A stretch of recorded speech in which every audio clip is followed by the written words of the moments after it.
Hello friends, welcome.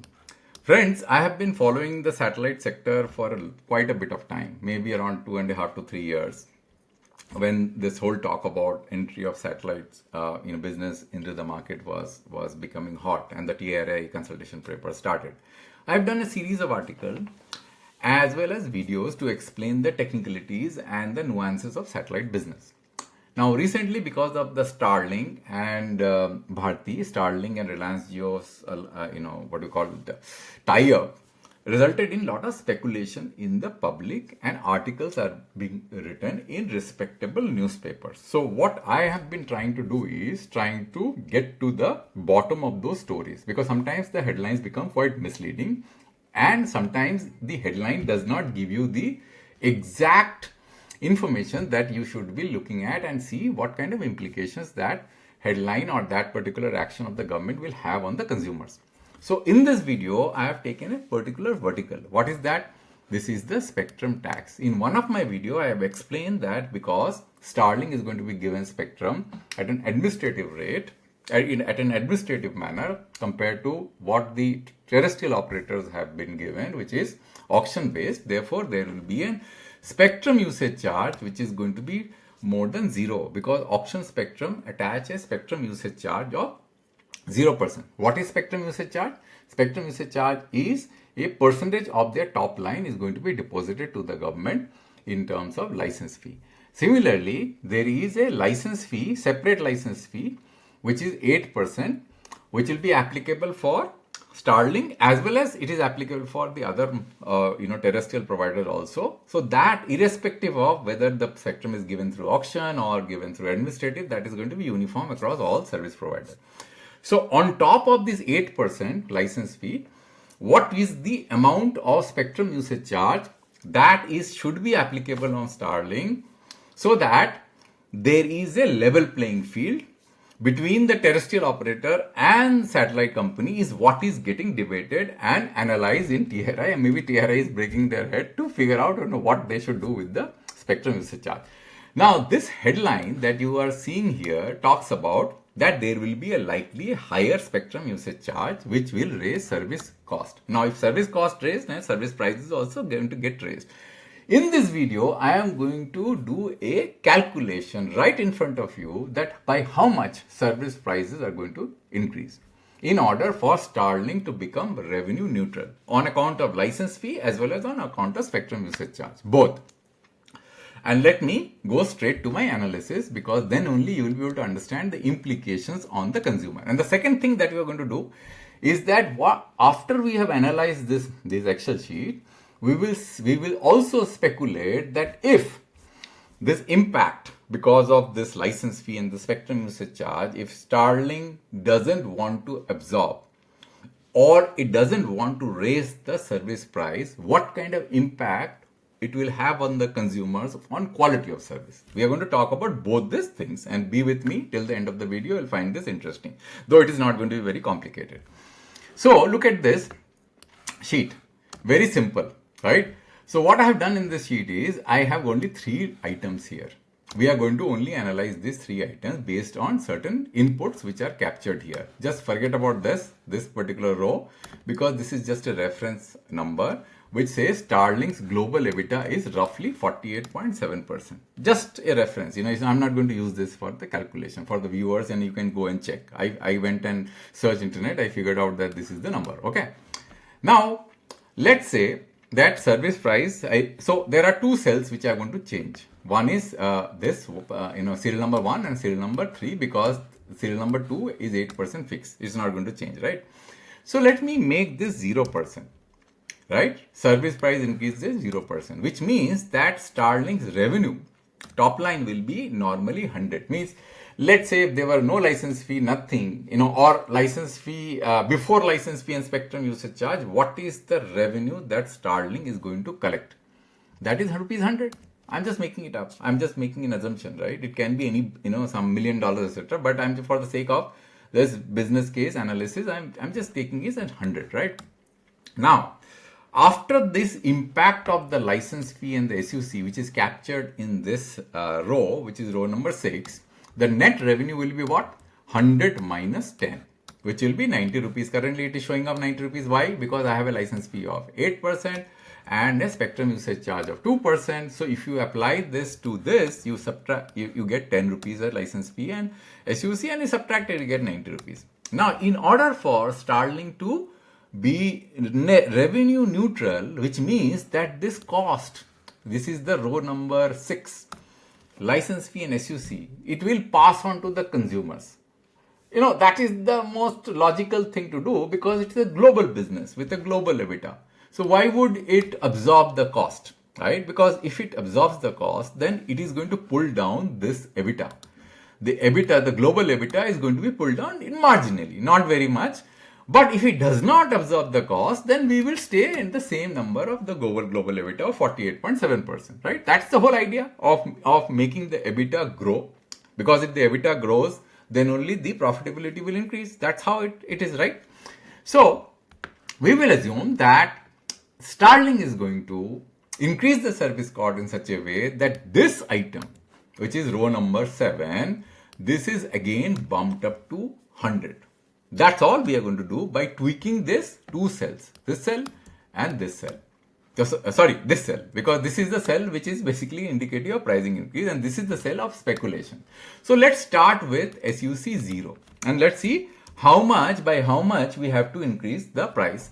So it's not very difficult because we have a license fee of 8%. So we have to increase it by 8%. That's how it is. But you will find that this relationship is a little non-linear. It does not happen like that. And that is what I wanted to show you, that if this thing increases disproportionately, sorry, my Excel sheet basically disappeared. If this thing increases disproportionately, then there is a non-linear impact which is going to happen on the service price increase. Means this service price is not going to be the addition of these two cells, this cell and this cell. It is going to be slightly more. And that non-linearity, which people generally don't discuss, I'm going to show you, and that I'm going to show you that how much the impact would be as the top line on license fee and SUC increases disproportionately.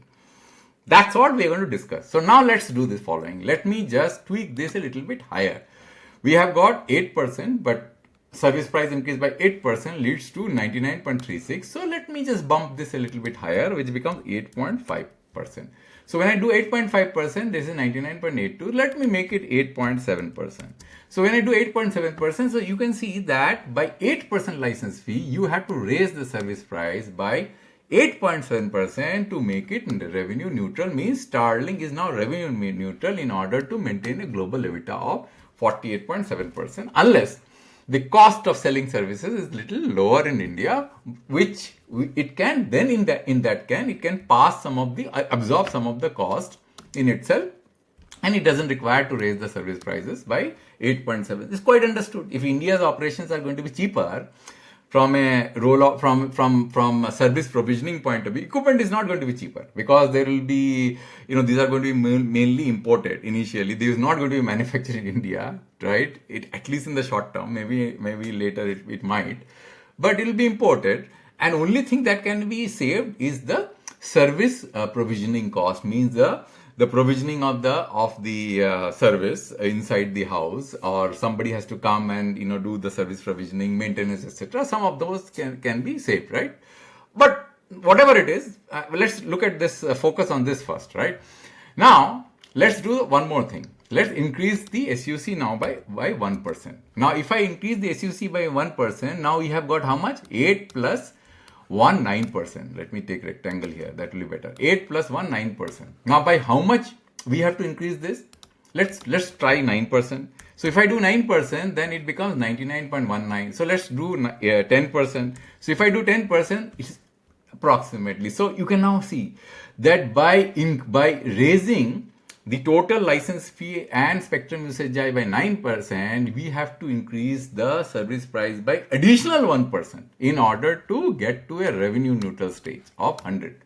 Because we started this with 100 because we need 100, because unless we have 100, then only we will be able to maintain this global EBITDA as I have discussed with you. Now let me just throw some more you can say options here. Let's do 2%. Now if I do 2%, by how much it is going to increase? Let's do 11%. Still not there. So let's do 11.5%. So, like that. So maybe it will be 11.4%. So how much we have to increase by?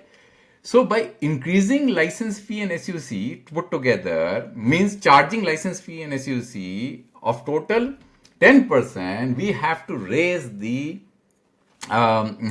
service price by 11.4%, which is 140 basis point more. So now let's make this 3%, right? And now let's try 12.5%.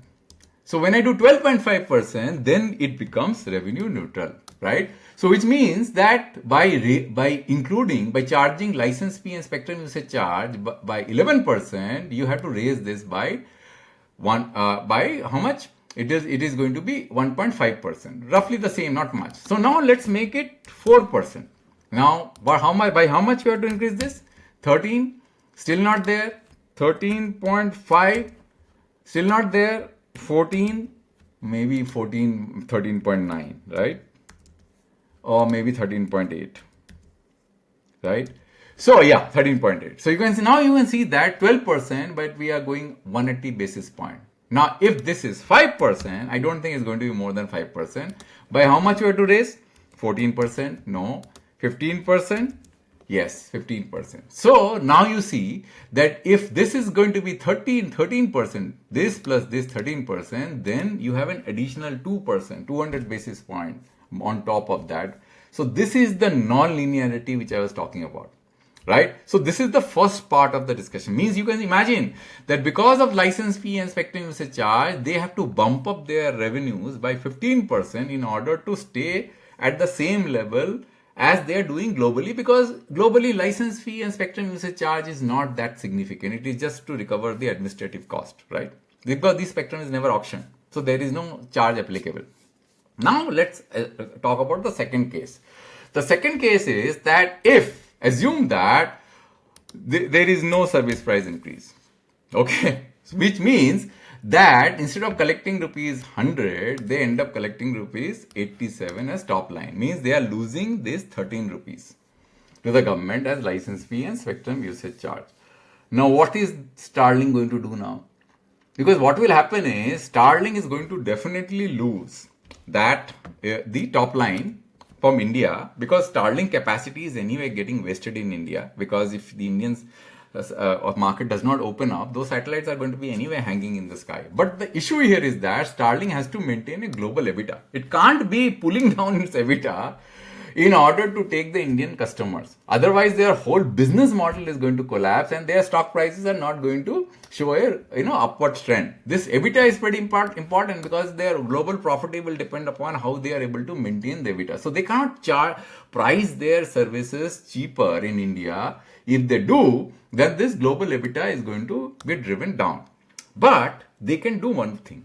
They can basically go for volumes in India. Now, if you go for volumes, if you recall, one slide I basically talked about the paradox. And this is very interesting. Paradox. The average Indian subscriber can't afford satellite services because they lack disposable income. In one of the presentations I've shown this, and satellite providers can't lower prices because they lack disposable capacity. And how do I make this? I will just refresh the memory of my viewers who have seen my earlier presentation. So this is one simple slide which gives you a simple calculation, and by doing this calculation, you can pause the video and have a look at this. I am saying that the current capacity and the current number of satellite the Starlink has, it will support roughly around 40k users, concurrent users, with a usage factor of 20%. So even if you assume this is 100k, this is nowhere close to 30 million broadband subscribers we have.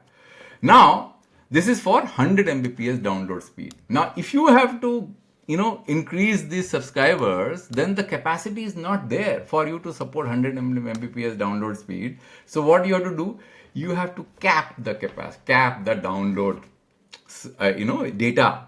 There has to be a data capping. Means you can't give unlimited data. And where did I get this Q? that you can't give unlimited data? This is from this report, which I've been talking about again and again. Beautiful report, which has been done, right? 27th November 2024. And in this, there is a very interesting reference, which I'm going to talk about. I have marked this with color. Where did it go? I always lose, whenever yeah, here is it. Right. So if you look at satellite broadband hardware and service pricing is significant. Let me just take my pen out here. Pen this one. So that's to clear up space.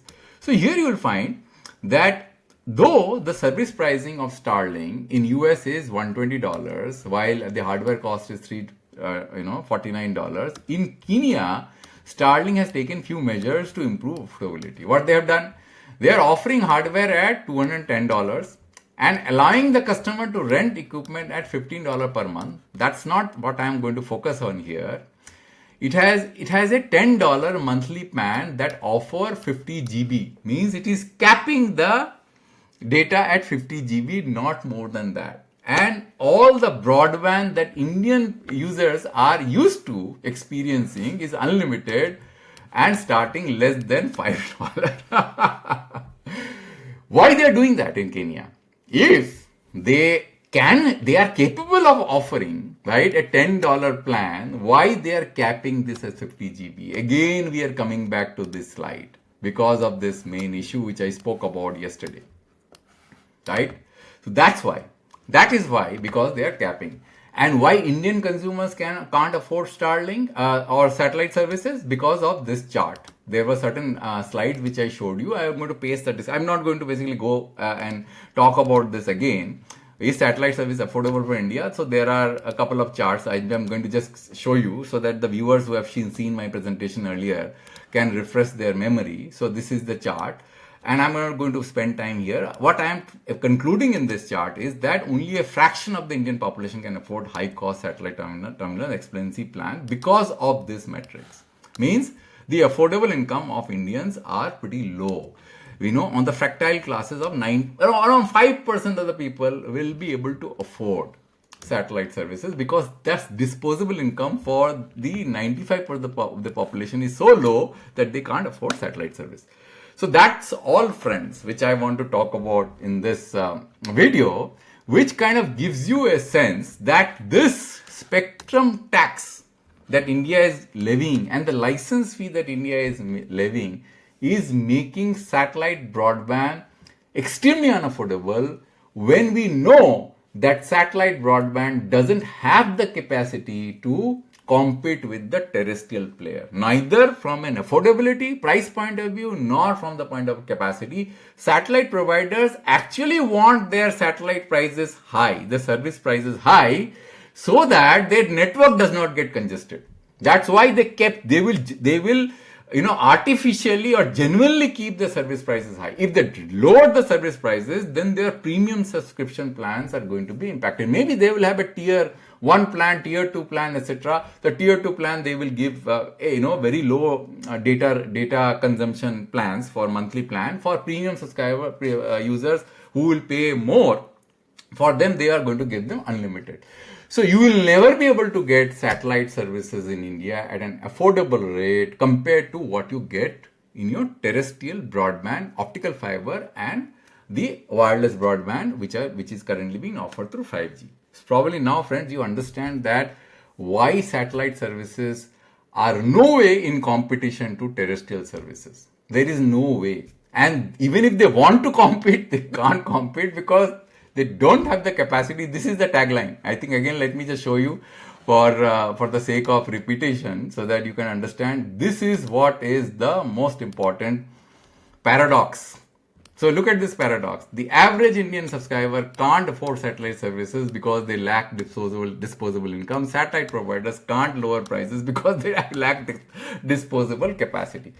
So that's all, friends, in this video. I hope that you have liked this video and probably got some new insights from my analysis. I like to keep my video analysis as simple as possible because, see, look, I can get as technical as possible, but I can't do a very technical video. Otherwise, what will happen? People will lose interest and they will not watch my video and not understand. But even when I'm trying to keep my videos as less technical as possible, maybe there are many people who are finding it difficult to appreciate or understand my video, but I can't help it. Otherwise, it will become too trivial.